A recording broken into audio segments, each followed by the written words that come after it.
প্রিয় ছাত্রছাত্রীরা, দ্বাদশ শ্রেণীর রাষ্ট্রবিজ্ঞানের সরকারের বিভাগসমূহ নিয়ে আলোচনা করছিলাম। এই অধ্যায়ের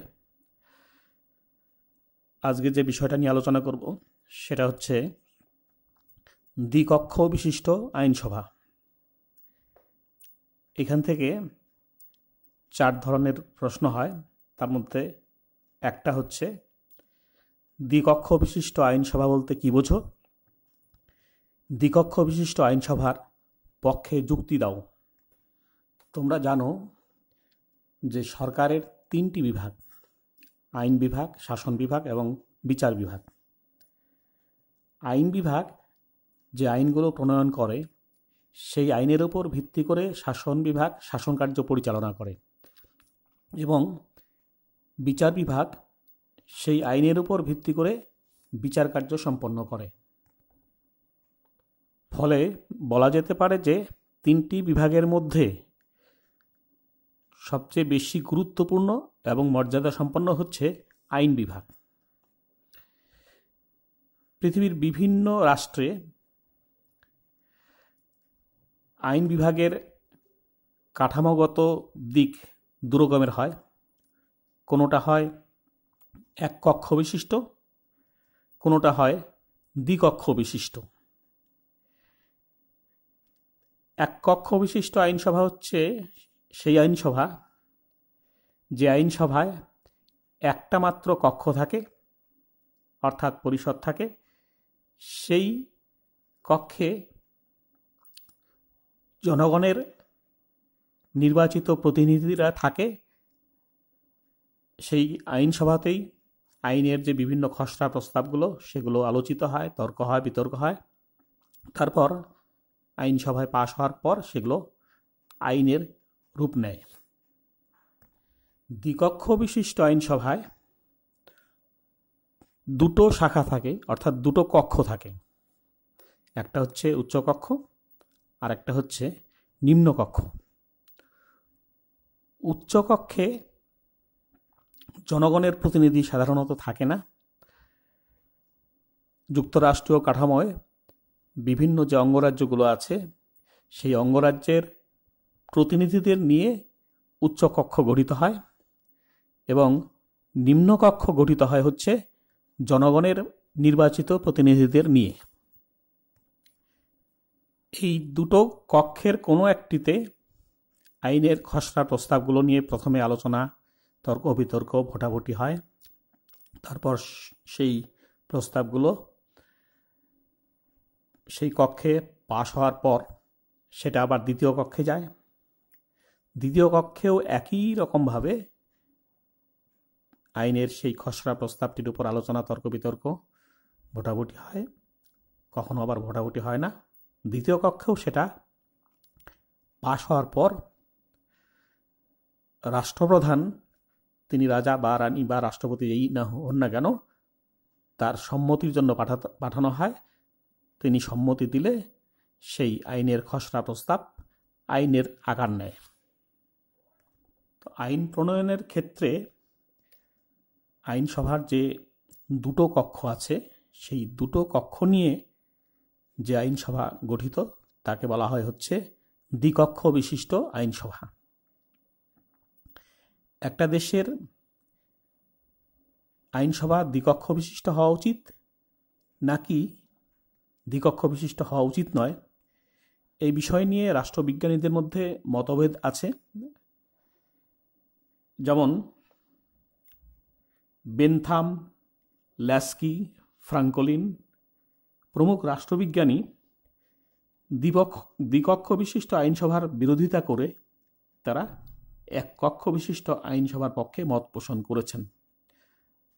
আবার অন্যদিকে Lord Bryce, John Stuart Mill, Lecky, Henry Maine, Lord Acton প্রমুখ রাষ্ট্রবিজ্ঞানী এক কক্ষ বিশিষ্ট আইনসভার কঠোর সমালোচনা করে তারা দ্বিকক্ষ বিশিষ্ট আইনসভার পক্ষে জোরালো যুক্তি দেখিয়েছেন। তো দ্বিকক্ষ বিশিষ্ট আইনসভার পক্ষে যে সমস্ত যুক্তিগুলো দেখানো যায় সেগুলো আমরা পরপর বিভিন্ন ধাপে আলোচনা করব। দ্বিকক্ষ বিশিষ্ট আইনসভার পক্ষে যুক্তিগুলির মধ্যে প্রথমেই আছে সুচিন্তিত আইন প্রণয়ন। বলা হয় যে দ্বিকক্ষ বিশিষ্ট আইনসভা থাকলে আইনের খসড়া প্রস্তাবগুলো দুটো কক্ষেই আলাদা আলাদাভাবে পুঙ্খানুপুঙ্খভাবে আলোচনা হতে পারে, ফলে সেই বিলের যদি কোনো ত্রুটি বিচ্যুতি থাকে তাহলে সেগুলো ধরা পড়ে। এক কক্ষের ত্রুটি বিচ্যুতি অন্য কক্ষে গিয়ে ধরা পড়ে, ফলে সুচিন্তিত আইন প্রণয়ন হতে পারে। কিন্তু যদি এক কক্ষ বিশিষ্ট আইনসভা থাকে তাহলে তড়িঘড়ি সাময়িক আবেগবশত আইন তৈরি হতে পারে, বা জনমতের চাপে অবিবেচনাপ্রসূত আইন তৈরি হওয়ার সম্ভাবনা থাকে, যেটা দ্বিকক্ষ বিশিষ্ট আইনসভায় এই আশঙ্কা থাকে না। 2 নম্বর, জাতীয় ও আঞ্চলিক স্বার্থের মধ্যে সমন্বয় সাধন। তোমরা জানো যুক্তরাষ্ট্রীয় শাসন ব্যবস্থায় 2 ধরনের সরকার থাকে। একটা হচ্ছে জাতীয় সরকার, অর্থাৎ সমস্ত রাষ্ট্রব্যাপী একটা সরকার থাকে। তাদের সেই সরকারের কাজ হচ্ছে সামগ্রিকভাবে রাষ্ট্রের স্বার্থ দেখা, অর্থাৎ জাতীয় স্বার্থ দেখা। আবার বিভিন্ন অঞ্চল অর্থাৎ রাজ্যগুলোর জন্য আলাদা সরকার থাকে। সেই সরকারের কাজ হচ্ছে সেই অঞ্চলের বা সেই রাজ্যের স্বার্থ দেখা। যেখানে দ্বিকক্ষ বিশিষ্ট আইনসভা আছে সেখানে উচ্চকক্ষের কাজ হচ্ছে বিভিন্ন অঙ্গরাজ্যের স্বার্থ নিয়ে উচ্চকক্ষে প্রতিনিধিত্ব করা, অর্থাৎ উচ্চকক্ষে দিয়ে তারা বিভিন্ন রাজ্যের নিজ নিজ রাজ্যের স্বার্থ নিয়ে কথা বলবে। আবার নিম্নকক্ষ জাতীয় স্বার্থ নিয়ে আলোচনা করবে, জাতীয় স্বার্থের দিকে লক্ষ্য রেখে তাদের যাবতীয় কাজকর্ম পরিচালিত হয়।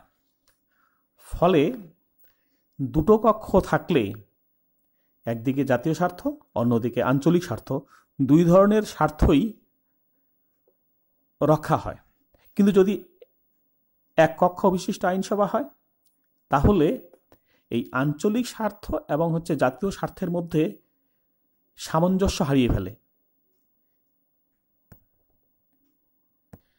সেই কারণে বলা হয় যে জাতীয় ও আঞ্চলিক স্বার্থের সমন্বয় সাধন করার জন্যই দ্বিকক্ষ বিশিষ্ট আইনসভার প্রয়োজন। নিম্নকক্ষের স্বৈরাচারিতা রোধ। লর্ড অ্যাক্টন আইনসভার দ্বিতীয় কক্ষকে ব্যক্তি স্বাধীনতার নিরাপত্তার পক্ষে প্রয়োজনীয় বলে অভিহিত করেছেন। তার মত হচ্ছে এটাই যে একটিমাত্র কক্ষ থাকলে সেই কক্ষের পক্ষে স্বৈরাচারী মনোভাব নিয়ে কাজ করা সম্ভব, কারণ সেই কক্ষকে নিয়ন্ত্রণ করবার মতো অন্য কোনো কক্ষ নেই। ফলে অনায়াসে সেই এক কক্ষ বিশিষ্ট আইনসভার পক্ষে স্বৈরাচারী হয়ে ওঠা স্বাভাবিক। কিন্তু যদি দ্বিতীয় কক্ষ থাকে, অর্থাৎ দ্বিকক্ষ বিশিষ্ট আইনসভা থাকে, তাহলে এক কক্ষের স্বৈরাচারিতা অন্য কক্ষ নিয়ন্ত্রণ করতে পারবে। পরিবর্তনশীল জনমতের প্রতিফলন। যেখানে যে আইনসভায় একটা মাত্র কক্ষ আছে সেই আইনসভার সদস্যরা নির্দিষ্ট একটা সময়ের জন্য নির্বাচিত হন। পরবর্তী নির্বাচন আসার আগে পর্যন্ত সেই সদস্যদের প্রতি জনগণের যে সমর্থন, জনগণের যে অভিমত, সেটা মাঝখানে আর যাচাই করার সুযোগ থাকে না। কিন্তু যদি দ্বিকক্ষ বিশিষ্ট আইনসভা থাকে সেক্ষেত্রে দুটো কক্ষের নির্বাচন আলাদা আলাদা সময়ে হয়। ফলে যে কক্ষটা নির্বাচন আগে হয়ে গেছে সেই কক্ষের যারা নির্বাচিত হয়েছে তারা সঠিকভাবে কাজ করছে কিনা, সরকারি কাজকর্ম জনমতের অনুকূলে যাচ্ছে কিনা, সেটা জনগণ সঠিকভাবে নিচ্ছে কিনা, সেটা দ্বিতীয় কক্ষের যখন আবার নির্বাচন হয়, সেই নির্বাচনে জনগণের অভিমত, জনমত যাচাই করার একটা সুযোগ থাকে। কিন্তু যদি এক কক্ষ বিশিষ্ট আইনসভা হয়, এইভাবে দুটো নির্বাচনের মাঝখানে সরকারের প্রতি জনগণের যে অভিমত, যেটাকে রাষ্ট্রবিজ্ঞানের ভাষায় বলা হয় জনমত, সেটা প্রত্যক্ষ করার কোনো সুযোগ থাকে না। সংখ্যালঘুদের স্বার্থ রক্ষা বলা হয় যে দ্বিকক্ষ বিশিষ্ট আইনসভা থাকলে সেক্ষেত্রে সংখ্যালঘুদের স্বার্থ সুরক্ষিত হয়। কারণ নিম্নকক্ষে জনগণের নির্বাচিত প্রতিনিধিরা থাকে, যেখানে সংখ্যাগরিষ্ঠ জনগণের দ্বারা নিম্নকক্ষের সদস্যরা নির্বাচিত হন, সেক্ষেত্রে সংখ্যালঘুরা, যেহেতু সংখ্যায় লঘু তারা, সেই জন্য নিম্নকক্ষে এই সংখ্যালঘুদের কেউ নির্বাচিত হওয়ার সুযোগ পান না। ফলে একটা মাত্র কক্ষ থাকলে, যেহেতু সংখ্যালঘুরা নির্বাচনে জেতার কোনো সুযোগ নেই, ফলে এক কক্ষ বিশিষ্ট আইনসভায় এই সংখ্যালঘুদের স্বার্থ নিয়ে আলোচনা করার কোনো অবকাশ থাকে না। কিন্তু যদি দ্বিকক্ষ বিশিষ্ট আইনসভা হয়, তাহলে দ্বিতীয় কক্ষে যেহেতু মনোনয়ন করার সুযোগ থাকে, সেই জন্য দ্বিতীয় কক্ষে সংখ্যালঘুদের উপযুক্ত প্রতিনিধির সংরক্ষণের ব্যবস্থা করে দ্বিতীয় কক্ষে সংখ্যালঘুদের স্থান দেওয়া যায়। সেক্ষেত্রে দ্বিতীয় কক্ষে গিয়ে সংখ্যালঘুদের স্বার্থে কথা বলার জন্য সংখ্যালঘু প্রতিনিধি থাকা সম্ভব, এবং সেক্ষেত্রে সংখ্যালঘুদের স্বার্থ সুরক্ষিত হতে পারে। জ্ঞানীগুণী মানুষের প্রতিনিধিত্ব, অর্থাৎ দ্বিতীয় কক্ষ থাকলে দ্বিতীয় কক্ষে অর্থাৎ উচ্চকক্ষে জ্ঞানীগুণী মানুষদের প্রতিনিধিত্ব করার সুযোগ দেওয়া যায়। নিম্নকক্ষে যেহেতু নির্বাচন অনুষ্ঠিত হয়, নির্বাচনের মাধ্যমে নিম্নকক্ষের সদস্যরা যেহেতু নির্বাচিত হন, ফলে জ্ঞানীগুণী মানুষদের সেখানে নির্বাচিত হওয়ার সুযোগ খুব কম। কারণ জ্ঞানীগুণী মানুষেরা সাধারণত বেশিরভাগ ক্ষেত্রেই নির্বাচনের যে সমস্যা, নির্বাচনের যে ঝামেলা, এই ঝামেলার মধ্যে জড়াতে চান না, তারা রাজনীতি থেকে দূরে থাকতে চান। ফলে এক কক্ষ বিশিষ্ট আইনসভায় এই জ্ঞানীগুণীরা কখনোই আইনসভায় প্রবেশ করতে পারেন না। কিন্তু দ্বিতীয় কক্ষ থাকলে, যেখানে নাকি মনোনয়নের মাধ্যমে সদস্যরা উচ্চকক্ষে যান, সেখানে এই জ্ঞানীগুণী মানুষদের উচ্চকক্ষে মনোনয়ন দিয়ে তাদেরকে প্রতিনিধিত্ব করার সুযোগ দেওয়া যায়। 7 নম্বর, যুক্তরাষ্ট্রীয় শাসন ব্যবস্থায় অপরিহার্য। যুক্তরাষ্ট্রীয় শাসন ব্যবস্থা যেহেতু কেন্দ্রীয় সরকার একটা থাকে, সমগ্র রাষ্ট্রের জন্য একটা সরকার থাকে, যে সরকারের কাজ হচ্ছে জাতীয় স্বার্থ দেখা।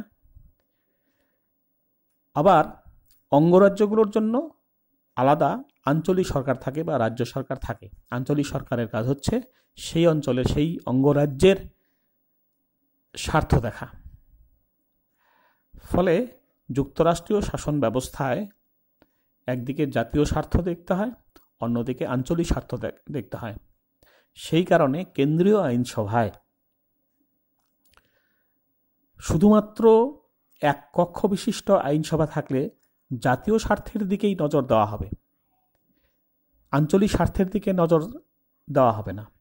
কিন্তু যদি দুটো কক্ষ থাকে, অর্থাৎ দ্বিকক্ষ বিশিষ্ট আইনসভা থাকে, তাহলে নিম্নকক্ষ জাতীয় স্বার্থ দেখবে, অন্যদিকে উচ্চকক্ষ আঞ্চলিক বা অঙ্গরাজ্যগুলোর স্বার্থ দেখার সুযোগ থাকবে। রাজনৈতিক শিক্ষার বিস্তার। কাদের শিক্ষা? রাজনৈতিক শিক্ষা জনগণের।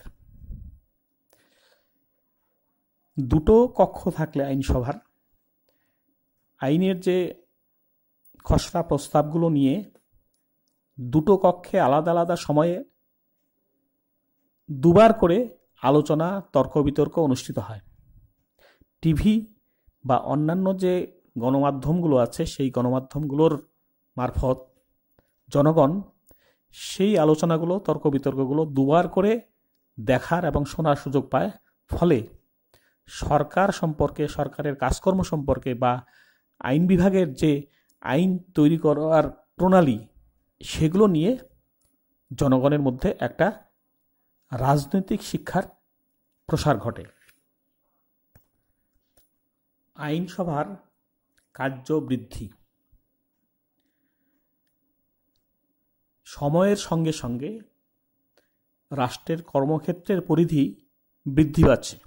ফলে এই কর্মক্ষেত্রের বৃদ্ধির কারণে আইনসভার যে আইন তৈরি করবার যে কাজ, সেই কাজের পরিধিও বৃদ্ধি পাচ্ছে।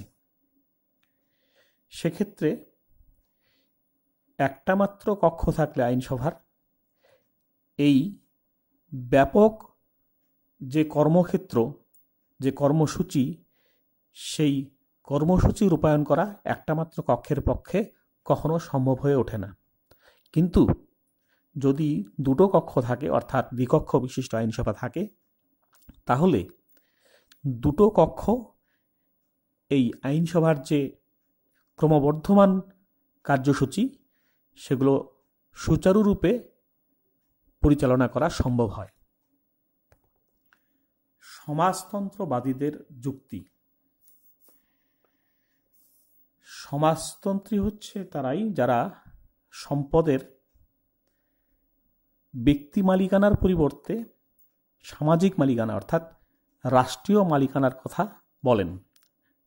রাষ্ট্রীয় মালিকানায় তাদের বিশ্বাস। যাই হোক, সমাজতন্ত্র বা সমাজতন্ত্রবাদীদের নিয়ে আলাদা অধ্যায় আছে, আলাদা জায়গায় আলোচনা আছে, সেখানে আলোচনা করা যাবে। মোট কথা এইটুকু জানলেই হবে যে সমাজতন্ত্রবাদীরা ব্যক্তি মালিকানায় বিশ্বাস করেন না, তারা রাষ্ট্রীয় মালিকানায়, সামাজিক মালিকানায় বিশ্বাস করেন।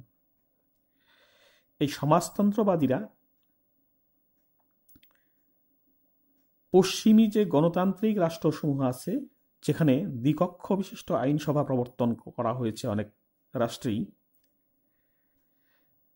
সমাজতন্ত্রবাদীদের বক্তব্য হচ্ছে ওই সমস্ত পুঁজিবাদী রাষ্ট্রে পুঁজিপতিদের স্বার্থে দ্বিতীয় কক্ষের প্রবর্তন করা হয়েছে, কিন্তু দ্বিতীয় কক্ষ পুঁজিপতিদের স্বার্থে কাজ করবে এটা কাম্য নয়। তাদের বক্তব্য হচ্ছে যেখানে নাকি বহু জাতি আছে, বহু জাতি সমন্বিত রাষ্ট্র, সেখানে প্রত্যেকটি জাতি যাতে নিজ নিজ জাতীয় স্বার্থ, নিজ নিজ জাতীয় ঐতিহ্য, ভাষা, সংস্কৃতি ইত্যাদি বিষয় নিয়ে আইনসভায় কথা বলার সুযোগ পায়, এই জাতীয় ঐতিহ্যগুলো যাতে সংরক্ষণ করবার তারা সুযোগ পায়, তার জন্যই দ্বিতীয় কক্ষের প্রয়োজন। উপসংহারে বলা যায় যে বহুত্ববাদী গণতান্ত্রিক যুগে, অর্থাৎ যেখানে জাতি, ধর্ম, বর্ণ নির্বিশেষে বহুত্ব আছে, অনেক জাতির, অনেক ধর্মের মানুষ আছে, সেখানে প্রত্যেক মানুষের জন্য, প্রত্যেক মানুষ যাতে আইনসভায় গিয়ে তাদের নিজেদের স্বার্থে কথা বলতে পারে, তার জন্য একটা কক্ষ নয়, দুটো কক্ষ প্রয়োজন। তাই বিশ্বের বিভিন্ন গণতান্ত্রিক রাষ্ট্রে দ্বিকক্ষ বিশিষ্ট আইনসভা গৃহীত হয়েছে। ফলে কি হচ্ছে, প্রথম কক্ষে যে আইনগুলো তৈরি হয় সেগুলো যদি কোনো ভুল ত্রুটি থাকে সেগুলো দ্বিতীয় কক্ষে সংশোধন হওয়ার সুযোগ পায়, সংশোধিত হয়ে সেগুলো পূর্ণতা লাভ করতে পারে। ধন্যবাদ।